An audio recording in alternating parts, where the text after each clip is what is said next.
Pendant mes vacances, j'ai regardé des séries et notamment une série que vous connaissez sûrement. Il s'agit de Love is Blind. L'amour est aveugle. C'est une série Netflix. C'est un petit peu l'équivalent américain de notre marié au premier regard. Le principe est simple.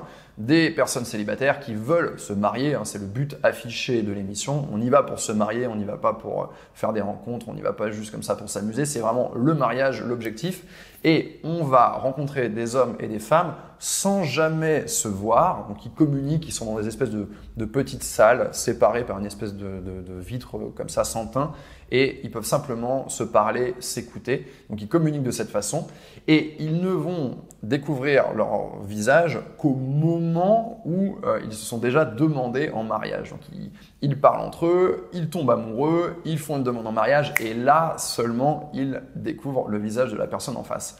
Alors c'est vraiment très divertissant à regarder comme émission, mais je suis sûr que en regardant cela, vous vous posez la question suivante. Comment ça se fait que ces gens-là arrivent à tomber aussi facilement amoureux dans un cadre qui en plus a l'air un petit peu what the fuck. C'est-à-dire qu'on ne voit pas la personne. Eux, ils arrivent à tomber amoureux comme ça, alors que moi, je mets des mois et des mois à faire une rencontre, ne serait-ce qu'une rencontre qualitative, et ça ne marche pas à tous les coups, j'ai pas forcément des sentiments. Comment ça se fait? Eh bien, en regardant la série, j'ai réfléchi et j'ai trouvé 5 raisons qui font que ces gens vont facilement éprouver des sentiments. Ça ne veut pas dire qu'ils vont être faits l'un pour l'autre, mais en tout cas que le fait de ressentir le sentiment amoureux va être facilité dans ce cadre précis. Et on va voir ensemble ces 5 raisons. C'est parti. La première raison, elle est invisible à vos yeux, mais elle existe néanmoins, c'est le travail de la production. Vous le savez peut-être, j'ai participé à une émission de télé-réalité, donc je sais comment une telle émission se prépare et c'est une chose qu'on n'imagine pas forcément, mais il y a un énorme travail d'une part de casting en amont et ensuite d'interview. Ça veut dire quoi? Eh bien, ça veut dire qu'on a un candidat, une candidate qui ont été sélectionnés au casting. Eh bien, il y a des journalistes qui vont travailler pendant des heures avec ces candidats et ces candidates, leur poser plein de questions, tout savoir de leur vie, de leur goût, de ce qui les attire, de ce qui les repousse, de ce qui a marché ou qui n'a pas marché dans leur relation précédente. Les journalistes, la production connaissent extrêmement bien leurs candidats et ils peuvent déjà savoir plus ou moins avec lesquelles des personnes il risque de se passer quelque chose et avec qui il va y avoir des atomes crochus. La production va tout simplement chercher à présenter aux candidats ceux ou celles qui leur correspondent le mieux et ça fait gagner en efficacité, ça fait gagner en heures de travail. Tout le monde y trouve son compte, on a plus de chances d'avoir des bons matchs, des bons couples et aussi la production va être beaucoup moins longue et donc beaucoup moins coûteuse. La deuxième raison pour laquelle les candidats tombent facilement amoureux ou amoureuses, c'est parce qu'ils sont dans un environnement où le choix est limité. Ils sont quelque part en vase clos. Un homme va avoir 4, 5, au mieux peut-être 6 prétendantes, pareil pour une femme et donc du coup les choix sont très limités. Contrairement à la vie de tous les jours, la vie normale où finalement quand vous rencontrez quelqu'un, quand vous commencez à avoir des rendez-vous, eh bien vous avez pendant tout ce temps-là, vous continuez à avoir des choix illimités. On peut penser par exemple à des applications de rencontres, on peut penser à des gens qu'on croise dans la vie de tous les jours, au travail, dans la rue, dans les transports. Donc finalement, on ne cesse jamais d'avoir le choix dans la vie. Et plus on a le choix, plus c'est difficile de choisir. C'est la raison pour laquelle plus les environnements sont petits en termes de nombre de personnes, plus les couples se forment rapidement. Les gens par exemple qui comme moi ont grandi dans des petites villes, voire même dans des villages, vous avez sûrement remarqué que les couples se forment beaucoup plus facilement, tout simplement parce qu'il y a moins de choix. Donc quand il y a moins de choix, c'est beaucoup plus facile de choisir.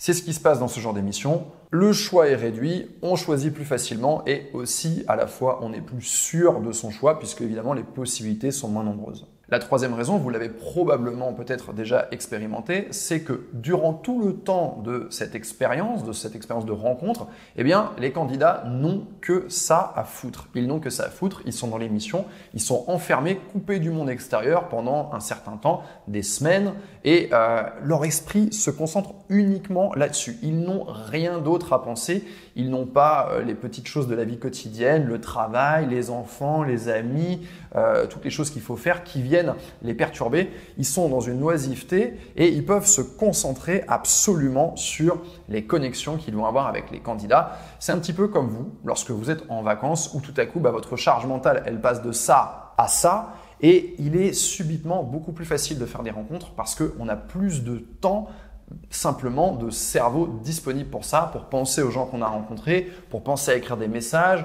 pour imaginer la personne en s'endormant, en se réveillant. Et tout simplement, en fait, ça facilite la naissance du sentiment amoureux parce qu'on a plus de place dans notre tête qui s'occupe des rencontres qu'on va faire. La quatrième raison, elle découle des deux précédentes. Nos candidats sont coupés du monde extérieur et donc ils n'ont pas l'influence du monde extérieur. Et donc là, cette fois-ci, je veux parler des amis. Quand vous rencontrez quelqu'un, généralement, cette rencontre, vous ne la gardez pas pour vous seul. Elle va être prolongée, en fait, l'expérience de la rencontre est prolongée par-delà la rencontre dans la mesure où vous allez parler de cet homme que vous avez rencontré. Peut-être que vous allez regarder ses réseaux sociaux, vous allez regarder à qui il est abonné, qu'est-ce qu'il va liker. Vous allez montrer ça à vos copines ou à vos copains. Vous allez parler de votre rendez-vous. Et donc, vous allez avoir un petit peu tout ce travail, en fait, avec votre entourage qui fait que finalement votre avis risque d'être modifié. Là, on n'a pas ça. Nos candidats sont livrés à eux-mêmes avec leurs prétendants ou leurs prétendantes et donc ils n'ont pas ces micro-perturbations des gens extérieurs qui vont les faire douter, ils n'ont pas un ex qui va les recontacter, qui va tout à coup faire qu'ils vont penser à autre chose. Encore une fois, ils sont coupés du monde et concentrés sur la rencontre qu'ils sont en train de vivre. Et c'est un petit peu comme les chevaux qui avancent avec des œillères, eh bien ils ne voient pas tout ce qui se passe autour. Donc forcément, ils sont davantage tournés vers leur prétendante et vers la connexion qu'ils sont en train d'expérimenter. La cinquième raison, et c'est peut-être la plus évidente, c'est pour ça que je l'ai gardée pour la fin, c'est que dans ce genre d'émission, on retire les obstacles à la connexion. Il est beaucoup plus facile de se connecter car on n'a pas ces petites choses qu'on expérimente dans nos véritables rencontres de la vie de tous les jours qui peuvent nous freiner, nous bloquer, qui peuvent faire qu'on va rejeter une personne. Quelles peuvent être ces choses? Eh bien, c'est très simple. Ça peut être par exemple un mauvais choix de lieu de rendez-vous. Imaginez un premier rendez-vous avec un bar mal choisi, trop bruyant, qui ne correspond pas à votre personnalité. Eh bien ça dit quelque chose. Et vous risquez de vivre une mauvaise expérience et de vous dire « ouais non, j'ai pas envie de revoir cette personne ». Ça peut être quelqu'un qui a une odeur qui va vous déplaire. Là, dans ce genre d'émission, on ne peut que se parler. Donc, on n'a pas toute cette expérience qu'on a quand on est véritablement proche de quelqu'un. Et l'odeur, c'est quelque chose de très important. Donc ici, ça ne vient pas faire barrière.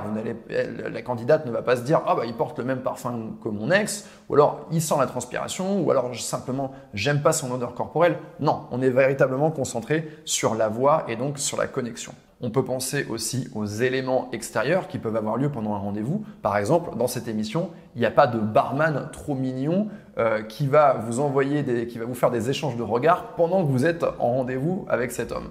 Ça peut arriver dans la vie de tous les jours et c'est quelque chose qui peut perturber.